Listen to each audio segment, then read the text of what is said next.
memang tukang kopit, Neng. Tukang kopit. Sampah gua 20 truk satu hari, Neng. Mantap. Ya. Habis nih. Kalau ditanya gua tanggal lahirnya berapa? Kalau kebayoran masih mikul gitu aja. Tahun berapa? Itu zaman orang tuh begitu kan.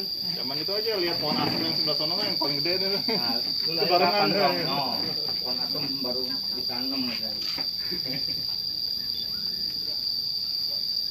Ini kalau gua kopit nanti gimana? Gua memang tukang kopit, Neng. Nanti kita Satu aja bagaimana? Hah? rapatnya di Wisma Atlet ya berarti. Ya, jangan dah.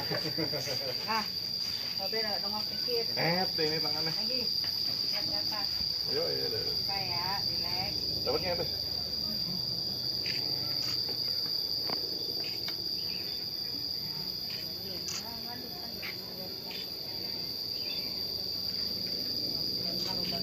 Ada ekspresi.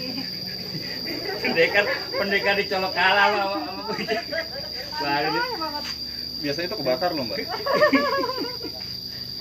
pendekar dicolok-colok. Udah Be, boleh pulang. Gua mau nggak ada urusan. Gua besok gua kopit, lu pada datang tempat gua dukung bambu, gua kawak bambu lu. Enak banget lu. Dendam. Iya, kalau kan gini pendek mau bambu emang. Ini kalau gua kan satu hari 20 truk ngolah sampah, gua di tengah-tengah sampah tiap hari lu. Emang bener. Itu imunnya tuh tinggi. Jadi kalau sebenarnya COVID mah itu alasar gua COVID. Iya, makanya gua suruh pada gedung DPR, rumah-rumah orang kaya COVID gua. Jangan nyuruh doang, udah gantian duduk buruan. Nih, gua udah ada tuh, udah daftar.